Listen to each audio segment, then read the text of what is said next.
Wrong house, wrong black man, doesn't matter. Time for a lesson. Detective Frank Morrison's boot explodes through Marcus Williams' front door at 12:03 a.m. Wood splinters shower across the entryway like shrapnel. 4 officers storm through the destroyed doorframe. Tactical flashlights slicing through Riverside's subdivision darkness. Marcus emerges from his bedroom in boxer shorts and a t-shirt, hands raised. But something's off about his posture. Too controlled, too professional. "Get your black ass on the ground before I put it there myself." Morrison shoves Marcus face first into his own living room floor. Marcus doesn't fight back, doesn't beg. His breathing stays steady like he's been trained for this exact situation, which is strange, very strange. Some doors shouldn't be kicked down, some men aren't who they appear to be, and some mistakes have consequences that reach far beyond one corrupt cop's imagination. In 10 minutes, this house will be surrounded. Morrison's world is about to change forever. And the quiet man on his living room floor, he's not nearly as helpless as he looks. The destroyed door hangs off its hinges. Morrison feels powerful, in control. He has no idea how wrong he is. 3 hours earlier, Marcus Williams waters his front lawn in Riverside subdivision. Tuesday routine at 9:15 p.m. The sprinkler system needs manual adjustment again, 3rd time this month. His neighbors wave from their driveways heading home from late shifts at the downtown stadium, the regional airport, and the strip casinos that never sleep. "Evening, Marcus," calls Mrs. Thompson from across the street, wrestling grocery bags from her Honda Civic. "Working late again? Consulting work?" he replies with practiced ease, adjusting the spray nozzle. "Client presentation tomorrow morning. Technology implementation for a security firm. You know how these corporate types are about their deadlines." She doesn't know how it really is. None of them do. Mrs. Thompson thinks Marcus helps companies install computer systems. Marcus's duplex sits quietly among cookie-cutter homes built for middle management and civil servants. Solar panels glint under streetlights. Xeriscaped yards showcase HOA-approved desert landscaping. Rock gardens instead of grass. The kind of neighborhood where everyone minds their business and assumes their neighbors lead ordinary, predictable lives just like theirs. His mailbox overflows with consulting invoices from Dataflow Solutions, LLC, home improvement catalogs, pizza coupons, and credit card offers. Electric bills under Marcus Williams's name showing moderate usage, Netflix subscription automatically renewed, gym membership at 24-Hour Fitness on Eastside Avenue, normal suburban paper trail built over 18 careful months. Nothing suspicious, nothing federal. Marcus has perfected this middle-class camouflage down to the smallest detail. The garage holds a modest silver Toyota Camry with 87,000 miles, Craftsman gardening tools still dusty from weekend yard work, and cardboard boxes labeled marketing materials that actually contain real marketing brochures and software manuals. Neighbors see a divorced consultant rebuilding his life after moving from California following a messy separation. They don't see the man who disappears for 3 or 4 days at a time. Returning with the kind of bone-deep exhaustion that comes from tracking dangerous people through casino back rooms, police union meetings, and late-night money drops in warehouse districts. His refrigerator displays Jasmine's school photos, his 12-year-old daughter who lives with his ex-wife Keisha in Phoenix, soccer team schedules magneted next to grocery lists, parent-teacher conference reminders, pizza delivery magnets, normal divorced dad stuff scattered across stainless steel. The kind of personal details that make cover stories not just believable, but genuinely lived in. Real relationships with real consequences. At 9:47 p.m., Marcus's secure Samsung phone buzzes once with an encrypted message from Special Agent Sarah Chen at FBI Las Vegas field office. Progress update needed on Operation Clean Sweep. Morrison's crew has accelerated their timeline significantly. Casino money is moving through police union accounts faster than expected. Captain Sullivan getting nervous about federal attention. Marcus types back carefully. Target remains completely unaware. Network mapping 97% complete. Financial trails confirmed through 3 casino sources. Recommend proceed to Phase 3 within 48 hours maximum. He powers down the phone, slides it into a hidden compartment behind his bathroom mirror next to his service Glock 19 and leather federal credentials wallet, returns to being suburban consultant Marcus Williams, who watches Netflix true crime documentaries and complains about HOA fees at monthly meetings. At 11:15 p.m., he settles into bed with his worn paperback copy of Tom Clancy's Clear and Present Danger. Ironic reading choice, considering his actual life makes Clancy's political fiction look like harmless children's bedtime stories. The house feels peaceful tonight, safe, ordinary, exactly as designed through months of careful preparation. Morrison's about to shatter that carefully constructed peace forever. 12:03 a.m. Marcus's front door explodes inward like a bomb detonating. Las Vegas Metro Police search warrant. Detective Frank Morrison leads the charge through the destroyed doorframe, followed by officers Martinez, Thompson, and Garcia. 4 tactical flashlights slice through Riverside subdivision darkness like predatory eyes hunting prey. Marcus jolts awake in his bedroom, heart hammering against his ribs. Hands where we can see them. Get up now. Marcus raises his hands slowly, deliberately. Federal training kicks in automatically. Comply, observe, survive, gather intelligence. Morrison's flashlight beam blinds him temporarily. The acrid smell of Morrison's cheap cologne mixes with pure adrenaline and freshly splintered wood fragments scattered across his hardwood floors. Step out of bed, keep those hands visible or I'll drop you right here. Marcus complies without hesitation. Boxer shorts and a faded gray FBI Academy t-shirt that Morrison can't read clearly in the chaotic darkness. Morrison shoves him toward the living room with unnecessary brutality, rough hands patting down for weapons that aren't there. "What's this about, officers?" Marcus asks. His voice stays remarkably calm, too calm for someone being brutalized at midnight. "Shut your mouth. You'll find out when we decide to tell you." Mrs. Thompson's porch light flickers across the street like a beacon. Then another neighbor's light. Then 3 more. Riverside subdivision doesn't see midnight police raids ever. Neighbors emerge cautiously onto their driveways. Cell phones already recording everything. Ring doorbells capture the destruction in high-definition digital evidence that will haunt Morrison later. Morrison handcuffs Marcus with deliberate punishing force. Metal bites deep into his wrists, cutting circulation. Marcus doesn't resist or complain. His breathing remains controlled, professional, exactly like someone who's been trained for this exact scenario. "Search warrant for what specific crime?" Marcus tries again, using precise legal language. "I said, shut up, boy. Don't make me repeat myself again." That racial slur hangs in the night air like poisonous gas. Mrs.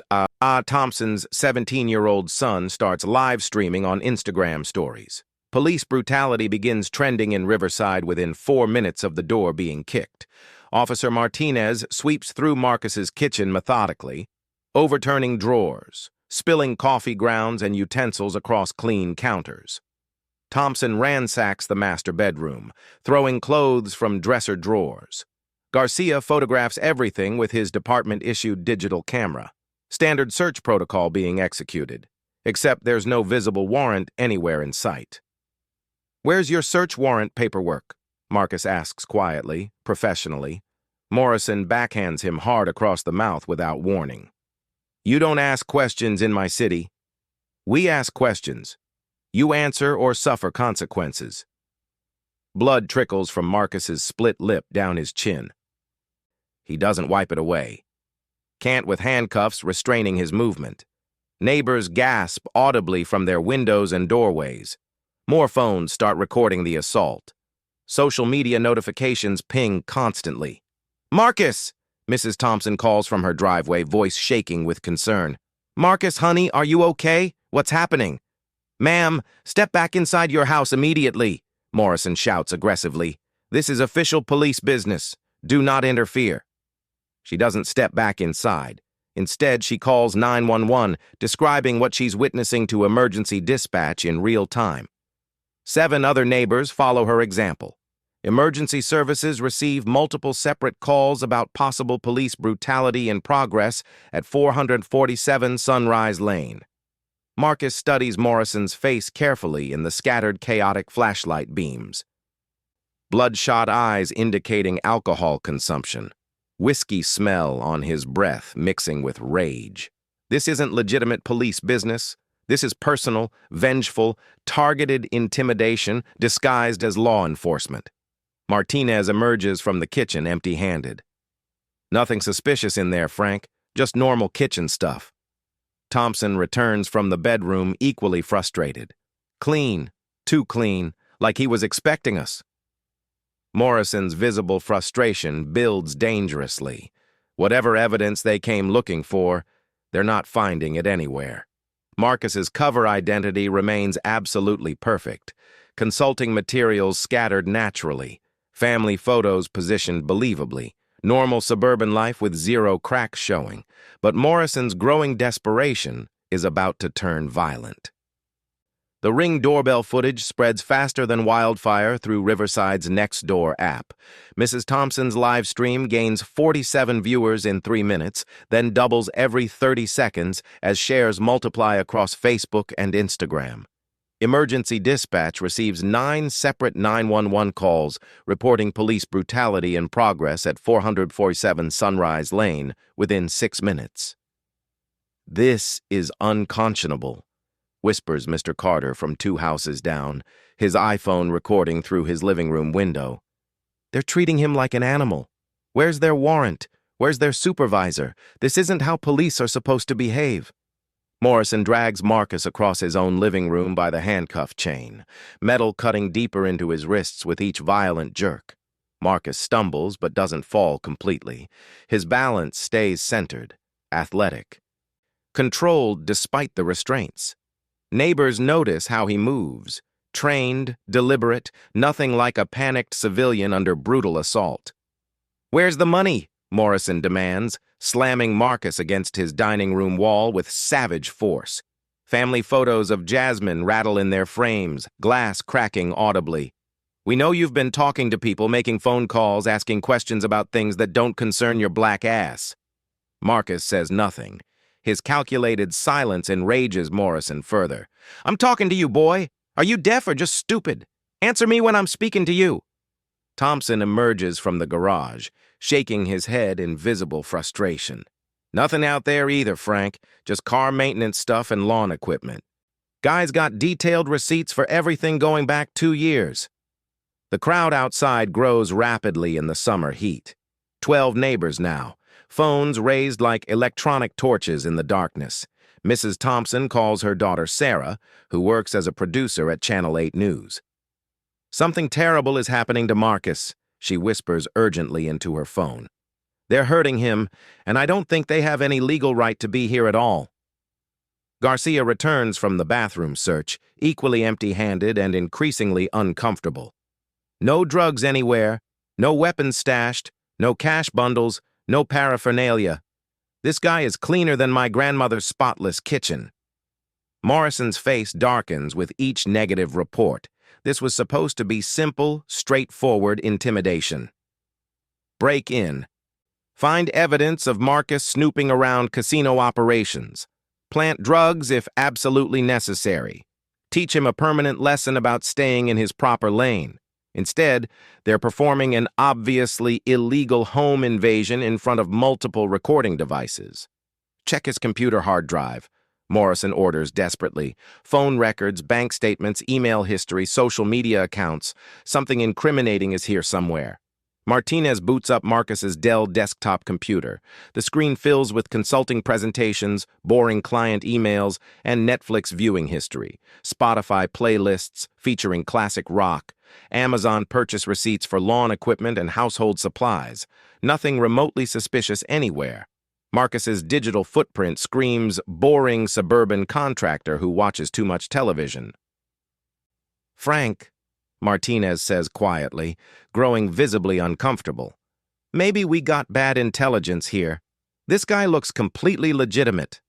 Intel's rock solid. Morrison snaps back aggressively. Sullivan confirmed it personally this afternoon at the union meeting. This piece of garbage has been asking pointed questions about union business, about our casino security arrangements.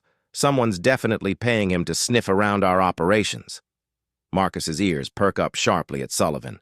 Captain Michael Sullivan, Las Vegas Metro Police Union President. The man taking monthly kickbacks from Bellagio security contracts. The spider at the center of the corruption web Marcus has been methodically mapping for 18 months. Outside, the crowd reaches 15 concerned residents. Mrs. Thompson's daughter, Sarah, arrives with veteran Channel 8 news cameraman Pete Kowalski. Equipment already rolling. We received multiple reports of possible police misconduct, she announces clearly to Morrison through the destroyed front door. Can you provide any official comment on the nature of this investigation? Morrison panics visibly. Media attention wasn't part of tonight's plan whatsoever.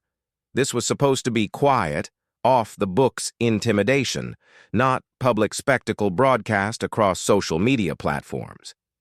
This is an ongoing criminal investigation. No comment available to media. Clear the area immediately for officer safety. Do you have a valid warrant for this residential search? Reporter Sarah Thompson presses professionally. Morrison doesn't answer. Can't answer honestly because there is absolutely no warrant. Thompson finds Marcus's secure Samsung phone hidden behind the bathroom mirror. Got something interesting, Frank? Burner phone, password protected, heavy encryption. Morrison's eyes light up with vicious satisfaction. Now we're finally getting somewhere useful. Unlock it immediately. Can't crack it. Heavily encrypted. Government-grade security software. Marcus's pulse quickens for the first time tonight. That phone contains 18 months of painstakingly gathered federal evidence, surveillance photographs of corrupt officers, wire recordings of casino meetings, financial documents that could expose Operation Clean Sweep before arrests can be properly executed. Morrison grabs a hammer from Marcus's garage toolbox, raises it menacingly above the phone's screen. Wait, Marcus says quietly, showing his first real sign of genuine concern all evening. Morrison smiles like a predator, finally sensing weakness in his prey. Now you want to talk to us? The neighbors outside press closer to the illuminated windows, phones recording every threatening word, social media posts multiplying exponentially across platforms, justice for Marcus trending across Las Vegas within 8 minutes. Marcus makes a calculated decision that will change everything. That phone contains my daughter's photos, Marcus says calmly. Personal family memories. Nothing illegal. Morrison studies Marcus's face. Something's different about this guy. Most people would be crying by now, begging, breaking down under pressure. Marcus Williams sits perfectly still, back straight, breathing controlled like he's meditating instead of being brutalized. You're awfully calm for someone whose house just got kicked in, Morrison observes suspiciously. Marcus shrugs. Panic doesn't solve problems. Clear thinking does. That phrase stops Morrison cold. Clear thinking does. That's tactical doctrine. Military training, law enforcement academy language. Civilians don't talk like that under stress. Martinez notices it too. Frank, look at how he's sitting. Hands positioned for quick movement despite the cuffs. Eyes tracking all 4 of us simultaneously. This isn't normal civilian behavior. Marcus realizes his training is showing. 18 months of suburban camouflage, and now professional instincts are bleeding through his cover. He adjusts his posture slightly, tries to look more helpless. Too late. What's your military background? Morrison demands. No military background, Marcus answers truthfully. FBI Academy isn't military. Technically. Bullshit. You move like a cop, sit like a cop, talk like a cop.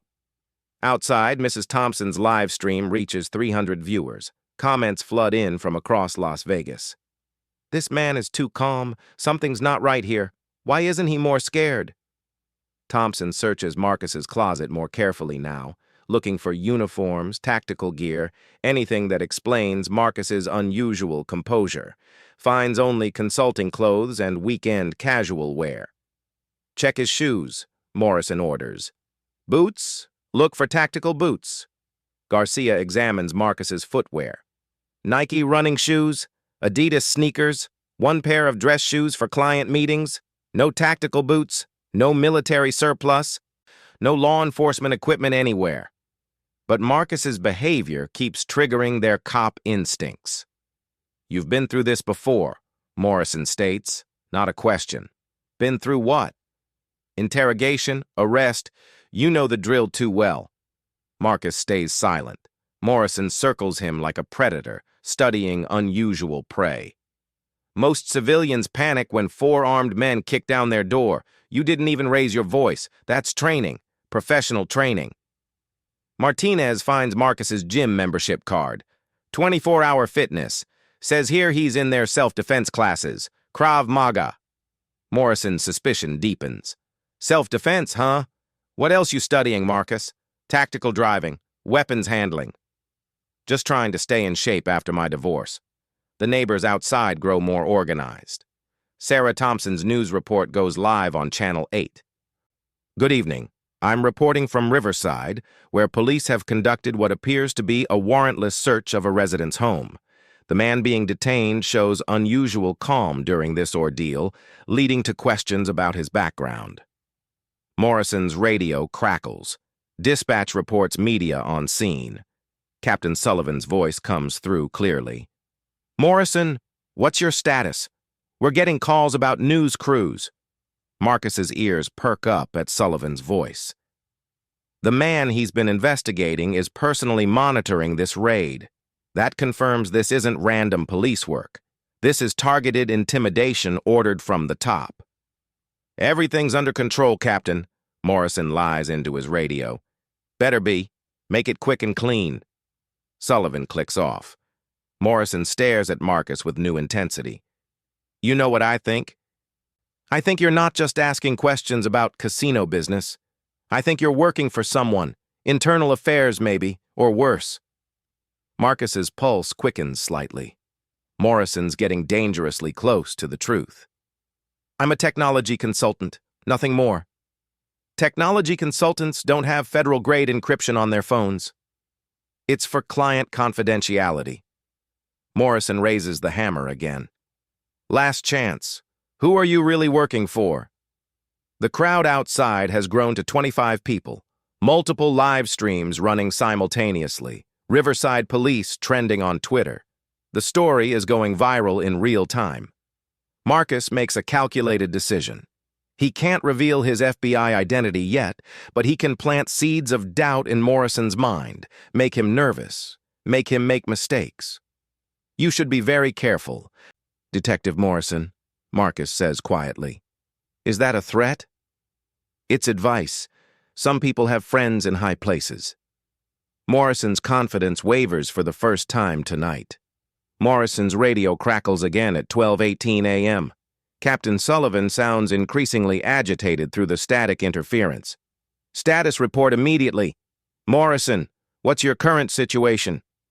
Still conducting the search, Captain. Targets being uncooperative, but we're making progress on the intelligence gathering. Find what we specifically discussed this afternoon and get out fast. Too much civilian attention developing, neighbors calling media outlets. What we specifically discussed. Marcus files that phrase away mentally as Morrison clicks off his radio. Clear evidence of premeditated conspiracy, not random police work or legitimate law enforcement activity. 3 blocks away in the desert parking lot, FBI Special Agent Sarah Chen sits in an unmarked surveillance van monitoring Marcus's subcutaneous biometric tracker through real-time satellite feed. His heart rate spiked twice in the last 5 minutes. Not panic or fear, but professional recognition, controlled interest, chiefs giving us subtle signals through biofeedback. She radios to the Federal Tactical Response Team positioned strategically around Riverside Subdivision. Something's definitely accelerating our original timeline. Possible compromise situation developing. Back inside Marcus's ransacked living room, Martinez discovers detailed financial documents in his mahogany desk drawer. Bank statements showing steady consulting income over 18 months. Credit reports, investment portfolio summaries. Nothing remotely suspicious for a technology consultant, but Morrison examines them with unusual intensity for what should be a drug possession raid. "This guy's got $47,000 in personal savings," Morrison announces to his team. "What kind of consultant accumulates that much liquid cash?" "Someone who doesn't spend money on drugs or gambling," Marcus suggests calmly, reasonably. Morrison backhands him again, harder this time. Marcus's federal training kicks in automatically. He rolls with the impact, redirecting force, minimizing potential damage to his jaw and teeth. Another distinctly professional response that Morrison notices immediately. "There, right there. You know exactly how to take a hit without sustaining serious injury. That's advanced combat training, not civilian self-defense classes." Thompson finds Marcus's laptop computer browsing history cached in temporary files. "Frank, you need to look at this immediately. He's been systematically researching Nevada Police Union finances. News articles about casino security contracts, public database searches on law enforcement salary discrepancies." Morrison's face goes visibly white beneath his tactical flashlight beam. "What the hell are you investigating us for? Who's paying you?" "Research for a consulting client. Casino security technology implementation." "Bullshit. What client specifically? Give me names." Marcus maintains calculated silence. Morrison's desperation grows increasingly visible to his backup officers. Outside, the concerned crowd reaches 30 neighbors and growing. Mrs.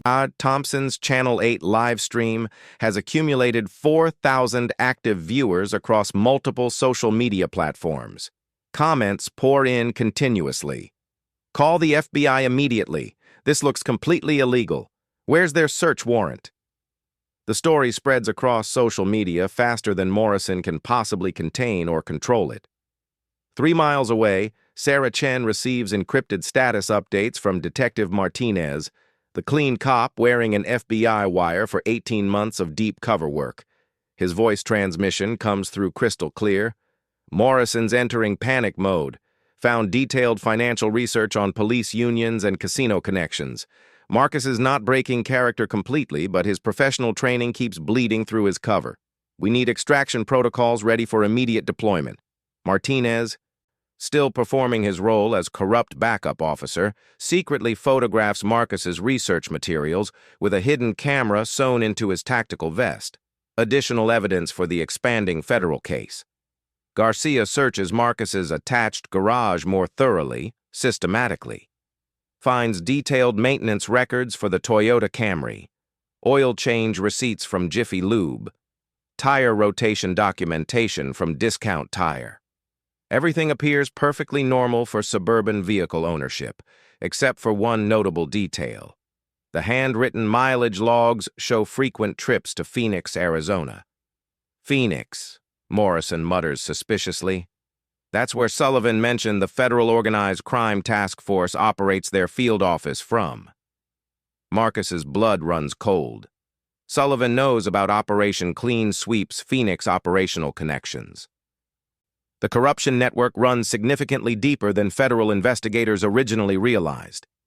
Thompson discovers Marcus's secure Samsung phone has attempted multiple connections to encrypted federal communication networks. The phone's metadata, visible in the security access logs, shows regular communication with confirmed FBI servers. "Frank, this phone's been actively communicating with federal law enforcement networks, encrypted channels, government protocols." Morrison grabs Marcus by the throat with both hands. "You're a federal agent. You're a goddamn undercover federal agent." "I'm a technology consultant with government clients." "Complete bullshit. No private consultant needs this level of military-grade encryption. No consultant researches police union finances this extensively. No consultant stays this professionally calm under intense interrogation." Morrison's radio erupts with Sullivan's increasingly frantic voice. "Abort operation immediately. Abort now. Federal vehicles spotted approaching the neighborhood perimeter. Extract your team and get out immediately. But Morrison's too consumed with rage to listen to direct orders. 18 months of taking substantial casino money, and now this seemingly ordinary suburban consultant might expose their entire corruption network. "Where's your federal badge hidden?" Morrison screams, violently tearing through Marcus's personal belongings. "Where are your official credentials stored?" Martinez's hidden FBI camera captures Morrison's explicit confession about casino money payments, federal evidence accumulating in real time for prosecution. Sarah Chen's voice crackles urgently through Martinez's concealed earpiece. Target's cover blown completely. Morrison knows Marcus's federal law enforcement. Initiate emergency extraction procedures in 60 seconds maximum. The neighbors outside clearly hear Morrison screaming about federal agents through the destroyed front door. Social media platforms explode with wild speculation. Gaku federal agent trends nationally alongside Dacha Riverside Police within minutes. Marcus makes deliberate eye contact with Martinez, the only honest police officer in the room. Martinez gives an almost imperceptible professional nod. Federal backup is approaching fast. Morrison discovers Marcus's spare FBI credentials hidden behind a false wall panel in the master bedroom closet. The black leather wallet contains his authentic federal identification. Special Agent Marcus Williams, Federal Bureau of Investigation, Organized Crime Task Force Division. Morrison's entire corrupt world collapses instantly. "You son of a bitch. You're the FBI. You've been systematically investigating our operations for months." "Actually," Marcus says with perfect calm, 18 months of comprehensive investigation. Morrison draws his service weapon, pointing it directly at Marcus's forehead. "Federal agent or not, you're not walking out of this house alive tonight." Through the destroyed front door, multiple tactical flashlights begin approaching rapidly. Federal agents have arrived. Morrison's gun trembles against Marcus's temple. "Drop your weapons and step back, or the Fed dies right here." But the tactical lights outside aren't federal backup. They're more corrupt cops. Responding to Sullivan's emergency call, Sergeant Collins, Detective Hayes, and Officer Brennan, all part of the casino kickback network Marcus has been mapping. "Situations contained," Collins announces, entering through the destroyed door. "Perimeter secured. No federal vehicles in sight." Morrison's relief is visible. "Thank God. We need to end this problem permanently." Marcus's heart rate spikes. His federal backup team thinks he's in control. They don't know Morrison found his credentials. Sarah Chen's surveillance shows normal biometrics. Marcus's training masks his genuine fear. "Sullivan wants him moved to a secondary location," Hayes reports. "Too many witnesses here, too much social media attention." "What secondary location?" Morrison asks. "Warehouse District, Pier 19, same place we handled the Martinez problem." Martinez. Detective Carlos Martinez, who went missing 6 months ago. Marcus thought Martinez had been transferred. Now he realizes Martinez is probably dead, murdered by this same group for asking too many questions.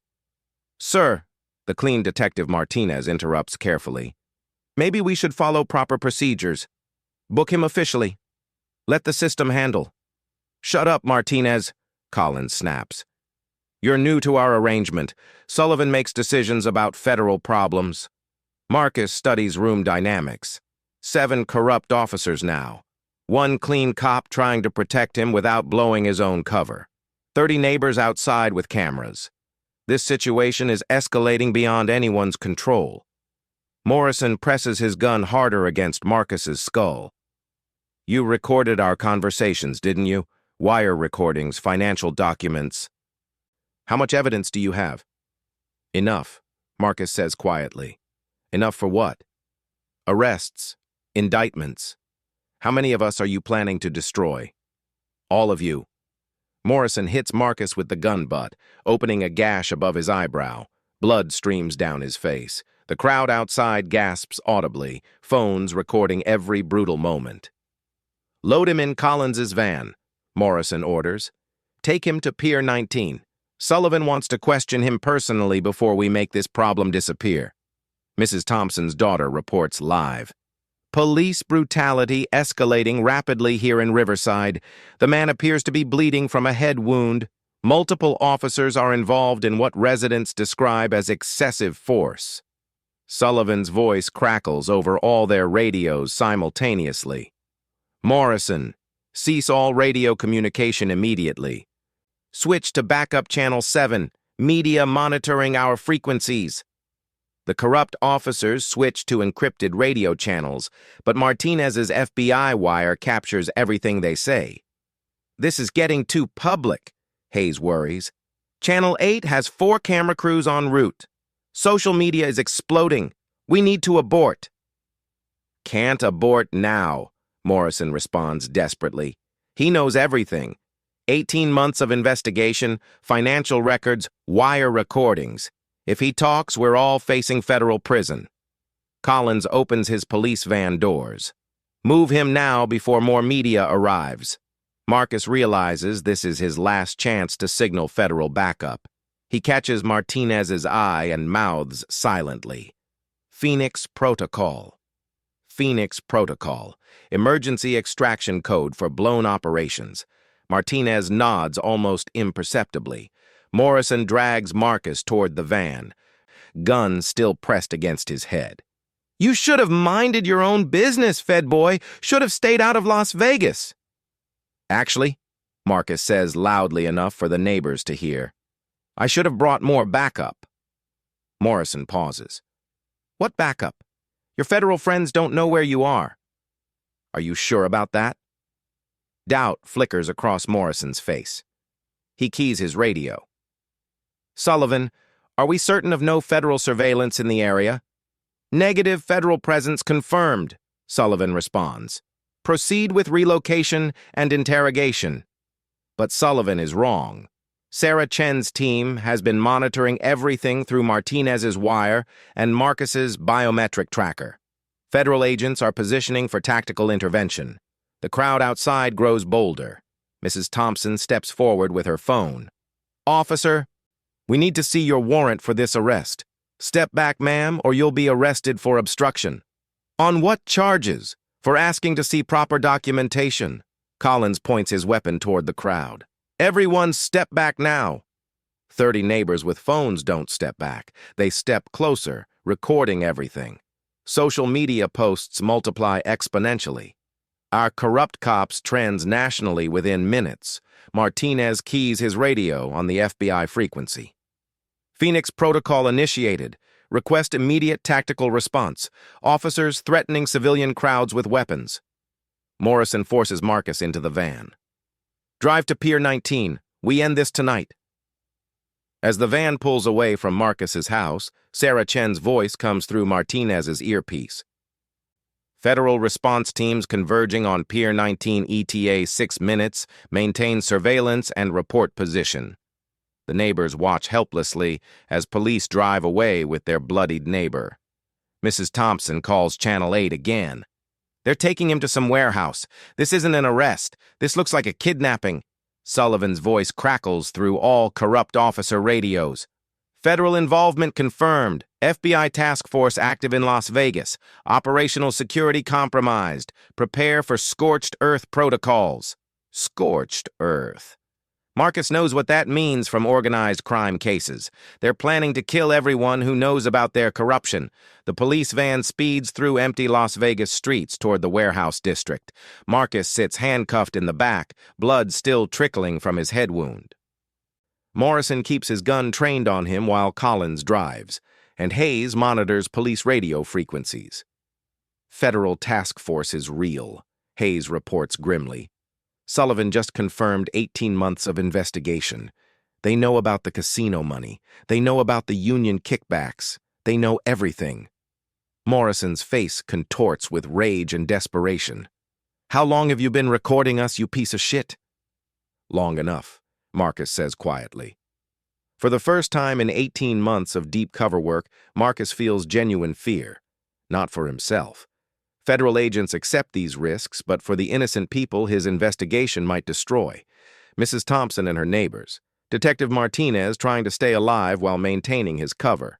His daughter Jasmine, who still doesn't know Daddy's real job, involves hunting dangerous people. "You ruined our lives," Collins says bitterly from the driver's seat. 20 years on the force. Good service record, pension almost vested. Now what? Federal prison because of your investigation. Marcus understands their desperation but feels no sympathy. "You ruined your own lives when you started taking casino money." Morrison pistol whips him again. "Shut up. We're dead men because of you. 47 officers facing federal charges. Families destroyed. Children are going to grow up knowing their fathers are criminals." The van approaches Pier 19, an abandoned warehouse complex where Las Vegas Metro stores decommissioned vehicles. Perfect location for making problems disappear permanently. Marcus's federal training recognizes the tactical disadvantage immediately. Isolated, no witnesses, multiple escape routes for the corrupt officers. Marcus's secure phone, still in Morrison's possession, buzzes with an encrypted message. Sarah Chen trying to reach him with extraction coordinates. Morrison answers instead. "Federal, bitch. Your boy's about to have a very bad accident." Sarah's voice comes through clearly. "Detective Morrison, you're interfering with a federal investigation. Release Agent Williams immediately." Morrison laughs maniacally. "Agent Williams is about to have a fatal encounter with some very dangerous criminals. Tragic loss of life during undercover operation gone wrong." He smashes the phone against the van's metal wall, destroying Marcus's last communication link with federal backup. "No more federal contact," Morrison announces triumphantly. "Now you're completely alone." But Marcus isn't completely alone. Detective Martinez, still wearing his FBI wire, follows in a separate patrol car. Federal agents are tracking his location through GPS. Sarah Chen's tactical team is converging on Pier 19 from 3 directions. The van arrives at the abandoned warehouse. Collins parks behind stacks of rusted police vehicles where satellite surveillance can't penetrate. Morrison drags Marcus out roughly, pushing him toward a corrugated metal building that looks like a slaughterhouse. "This is where Carlos Martinez had his accident," Morrison explains with cruel satisfaction. "Fell down some stairs repeatedly into a concrete mixer." Marcus's blood runs cold. Detective Carlos Martinez, not the same person as their current clean Detective Martinez, was murdered here 6 months ago for investigating the same corruption network. "Sullivan will be here in 10 minutes, Hayes reports. "Wants to personally question the Fed about recorded evidence before we dispose of the problem." Morrison forces Marcus into the warehouse. The smell hits him immediately. Old motor oil, rust, and something else. Something organic and rotten. Death.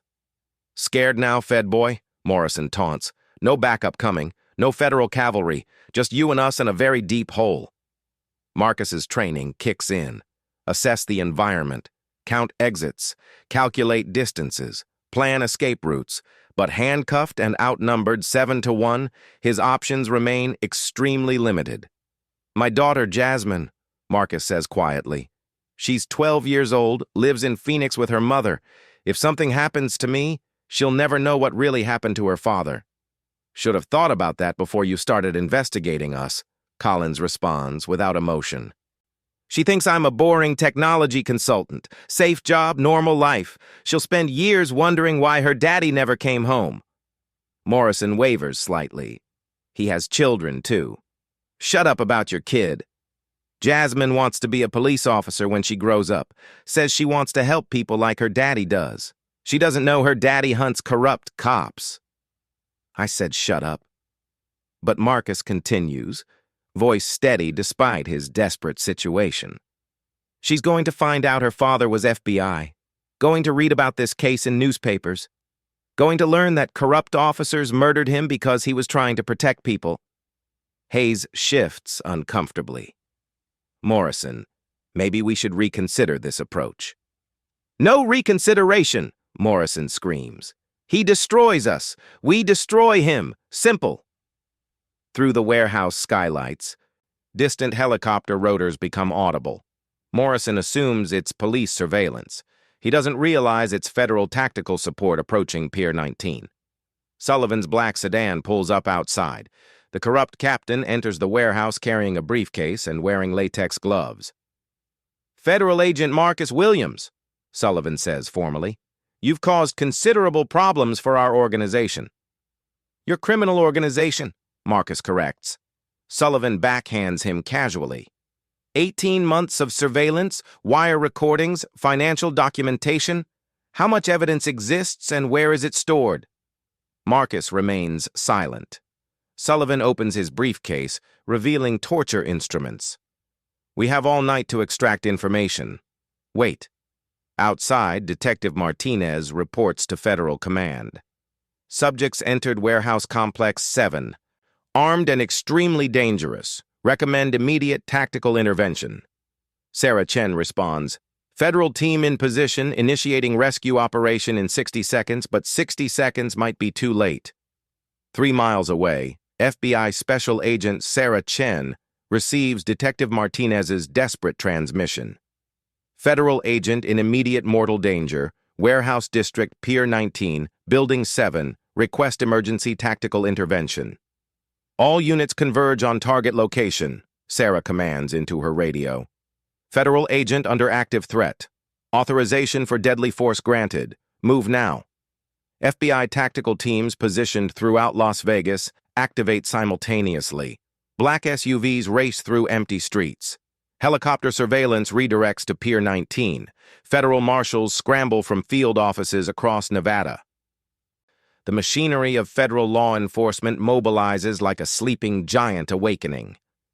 Inside the warehouse, Sullivan examines his torture instruments methodically. "Federal investigations require federal evidence. Agent Williams, tell us where your recordings are stored and your death becomes quick instead of prolonged." Marcus calculates timing. "Federal backup needs 5 more minutes to reach optimal tactical position. He has to survive 5 minutes against 7 desperate, violent men." "Recordings are automatically uploaded to federal servers." Marcus lies smoothly. "Encrypted cloud storage. Even if you kill me, evidence remains accessible to prosecutors." Sullivan's confident expression wavers. "Bullshit. No agent operates with that level of automation. Modern federal investigations use advanced technology. Every conversation, every financial transaction, every corrupt meeting has been documented and preserved." Morrison kicks Marcus in the ribs. "He's stalling, playing for time." "Time for what?" Sullivan demands. "No federal backup knows this location." But Sullivan is wrong. Sarah Chen's tactical team has surrounded the warehouse complex. Snipers position on adjacent buildings. Surveillance drones map exit routes. Federal agents prepare for coordinated assault. Outside, Detective Martinez positions his patrol car to block the main escape route while maintaining his corrupt officer cover. His FBI wire transmits everything happening inside Building 7 to Federal Command. "Federal Response Team Alpha in position," Sarah hears through her earpiece. "Building secured from north and east approaches." "Team Bravo positioned south and west," another voice reports. "All escape routes covered." Sullivan begins Marcus's interrogation with professional brutality. 18 months of investigation. How many officers are compromised? How many federal indictments are planned? Blood runs from Marcus's nose, but he smiles despite the pain. "Sullivan, you're about to find out personally." "What does that mean? Check your watch. What time is it?" Sullivan glances at his wrist automatically. 12:47 a.m. "In exactly 3 minutes, Marcus continues calmly. "Federal agents are going to breach this building. You'll be in federal custody within 5 minutes. Your casino kickbacks, your union corruption, your murder of Carlos Martinez, all documented with sufficient evidence for life imprisonment." Morrison panics. "He's bluffing. The feds don't know we're here."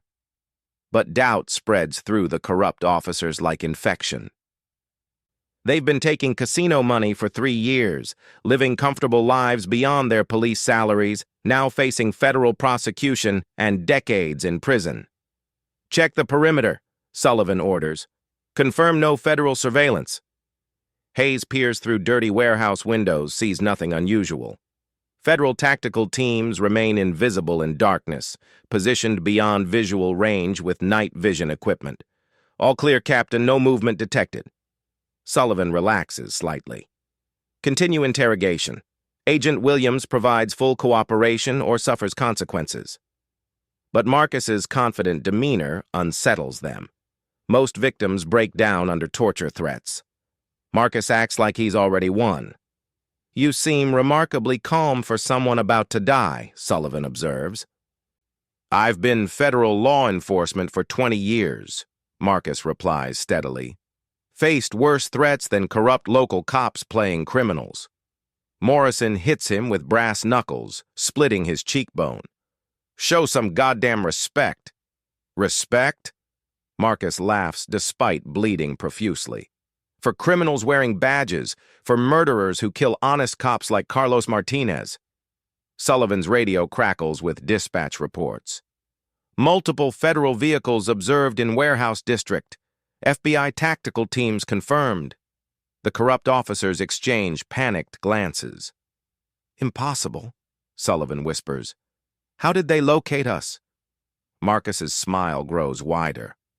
Detective Martinez has been wearing federal wire for 18 months. Every word you've spoken tonight is recorded evidence. The corrupt officers stare at Martinez with sudden comprehension and rage. You son of a bitch, Wilson screams at Martinez. You're the federal rat. Martinez draws his service weapon, pointing it at Morrison. FBI, everyone, drop your weapons immediately. The warehouse erupts in chaos. 7 corrupt officers against 1 federal agent and 1 wired detective. Outside, Sarah Chen hears gunshots through Martinez's FBI wire. Federal agent under fire. Breach immediately. Go, go, go. Federal tactical teams explode through warehouse entrances simultaneously. Flashbang grenades detonate, disorienting the corrupt officers. Laser sights cut through smoke like red death. FBI, drop your weapons now. The siege of Pier 19 begins. Federal flashbang grenades explode like thunder, turning the warehouse into strobing chaos. Smoke fills the air as tactical teams pour through multiple entrances. Red laser sights cutting through darkness like deadly fireflies. FBI, drop your weapons, hands visible now. Morrison spins wildly, firing blind shots at advancing federal agents. Sullivan dives behind rusted police equipment, still clutching his torture instruments. The corrupt officers scatter like roaches when lights come on. In the chaos, Marcus rolls behind a concrete pillar, hands still cuffed behind his back. Detective Martinez engages Morrison in a firefight, muzzle flashes lighting their faces like deadly strobe lights. Federal agents, cease fire and surrender immediately. But Morrison's desperation overrides survival instinct. He's facing life imprisonment. Death seems preferable to decades in federal prison. Sarah Chen's voice booms through a tactical megaphone. Captain Sullivan, Detective Morrison, you're surrounded by federal agents. Drop your weapons and surrender. Sullivan emerges from cover, hands raised, torture briefcase abandoned. Professional survival instincts overcome criminal desperation. Don't shoot. I'm surrendering. Morrison continues firing at federal agents, his shots wild and desperate. A federal sniper's bullet catches him in the shoulder, spinning him around. His weapon clatters across concrete. Officer down, Morrison screams. Officer needs assistance. You're not an officer, Special Agent Sarah Chen announces as she approaches Morrison with federal handcuffs. You're a criminal wearing a badge. Federal tactical teams secure the warehouse systematically. 7 corrupt cops in custody, 1 clean detective safe, 1 federal agent was alive but bloodied. Sarah Chen approaches Marcus, keys ready for his handcuffs. Sorry about the delay, Chief. We wanted ironclad evidence before extraction. Marcus stands slowly, professionally, as his federal credentials are returned to him. The handcuffs come off his wrists, leaving angry red marks. He straightens his shoulders, federal authority replacing suburban victim. Special Agent Chen, Marcus says formally. Operation Clean Sweep is concluded. Sullivan stares in shock from federal handcuffs. Chief? What chief? Sarah Chen smiles with professional satisfaction. Gentlemen, meet FBI Division Chief Marcus Williams. He's not just a federal agent. He's the head of the FBI Organized Crime Task Force for the entire Southwest region. The corrupt officers' faces drain of color completely. Division Chief, Hayes whispers. We assaulted an FBI Division Chief. You kidnapped him, Sarah corrects. Tortured him. Threatened to murder him. All felony assaults on the highest-ranking federal law enforcement officer in Nevada. Whoa! Morrison, bleeding from his shoulder wound, realizes the magnitude of their mistake. Impossible. He's just a suburban consultant. We verified his background. You verified his cover identity, Marcus explains calmly, wiping blood from his face. 18 months of deep cover operation. Technology consultant Marcus Williams was a federal legend created specifically to investigate your corruption network. Sullivan shakes his head in denial. No way. We had intelligence on him. Sources confirmed he was asking civilian questions about casino business. Your sources were federal agents, Sarah reveals. Detective Martinez, the casino security chief you trusted, the union accountant who provided financial records, all federal assets building evidence for RICO prosecution. Detective Martinez removes his FBI wire, handing it to Sarah. Every conversation is recorded. Every bribe is documented. 18 months of federal evidence for prosecution. Marcus addresses the corrupt officers directly. Captain Sullivan, you personally ordered my intimidation tonight. Detective Morrison, you assaulted a federal agent and threatened murder. That's not local police misconduct. That's federal terrorism. Hayes begins crying. 20 years on the force, my pension, my family. What happens to my kids? You should have considered your family before taking casino money, Marcus responds without sympathy. Federal agents continue securing evidence throughout the warehouse.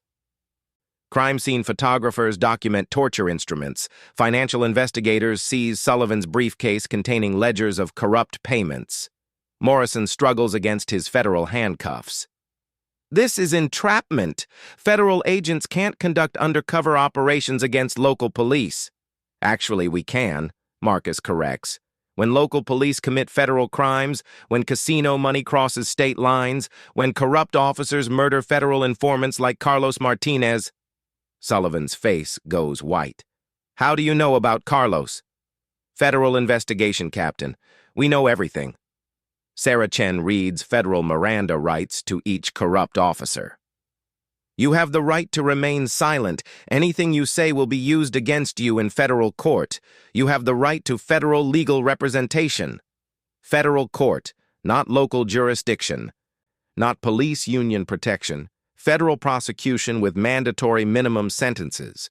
The warehouse is filled with federal agents, federal evidence teams, and federal prosecutors. The full weight of federal law enforcement focuses on 7 corrupt local cops who thought they were untouchable. Marcus accepts a federal medical kit from Sarah, treating his injuries professionally. Gentlemen, your corruption network is dismantled. 47 officers facing federal indictments. Casino connections severed. Union leadership arrested. 47 officers? Collins asks desperately. How many people were you watching? Everyone, Marcus answers simply. For 18 months, we watched everyone. The federal agents escort their prisoners toward armored transport vehicles. Sullivan makes eye contact with Marcus one final time. You destroyed us completely. No, Captain. You destroyed yourselves. I just documented it. Federal justice has arrived in Las Vegas.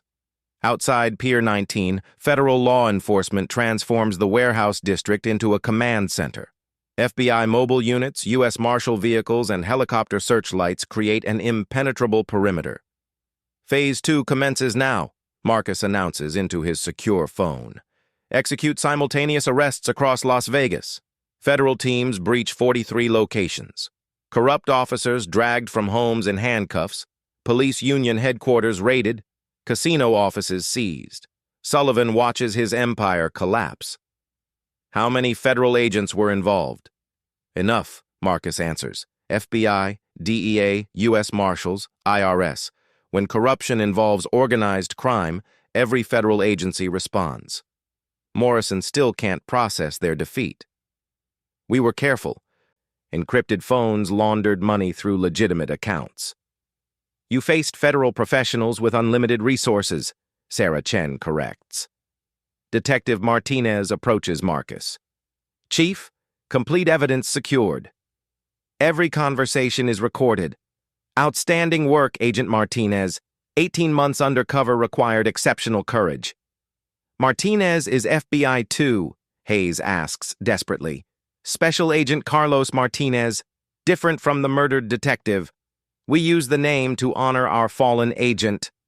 Federal prosecutors arrive with indictments, RICO charges, money laundering, terrorism, each carrying decades of federal prison.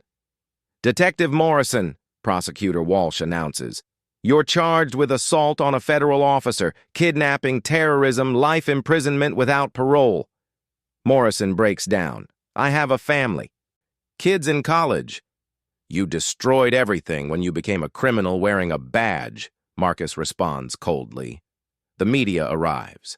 CNN, FBI press officers. Headlines explode. FBI dismantles massive police corruption. Sullivan makes one desperate attempt.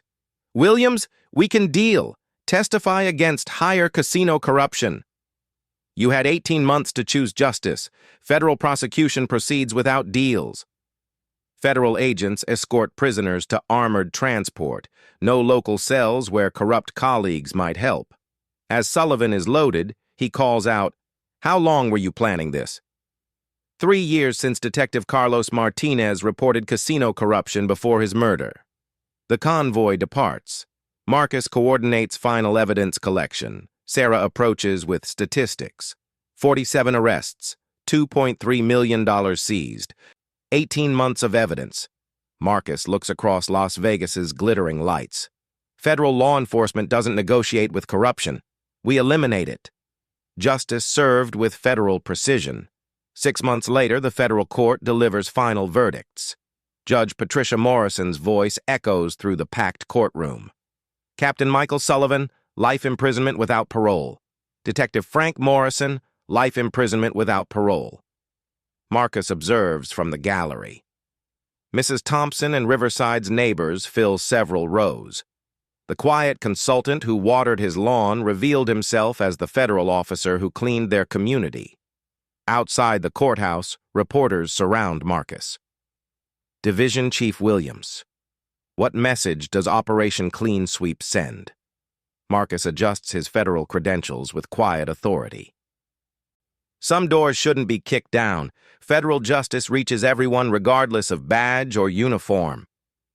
The same words from that midnight raid now spoken from federal authority instead of suburban vulnerability. His phone buzzes with Jasmine's text. Dad, I saw the news. I'm proud you catch bad guys. Jasmine knows the truth now. Her father doesn't fix computers. He fixes corruption. Marcus drives through Riverside past his former surveillance house. New residents live there now, a real technology consultant. The neighborhood has returned to genuine peace. At FBI headquarters, Sarah Chen briefs emerging cases. Chicago PD shows similar corruption patterns. Assign undercover assets. 18-month surveillance operation, Marcus orders. Federal patience continues. In federal prison, Sullivan stares through barred windows. No casino money, no union protection, just decades of federal time. Morrison shares a neighboring cell, pension forfeited, family destroyed by his choices. Marcus returns to his apartment, legitimate federal housing. His refrigerator displays Jasmine's photos next to federal commendations. Some doors hide federal badges. 18 months of patient investigation reveals more corruption than dramatic confrontations. Tonight, Marcus sleeps peacefully. Tomorrow, he investigates the next corruption network. Federal justice never rests.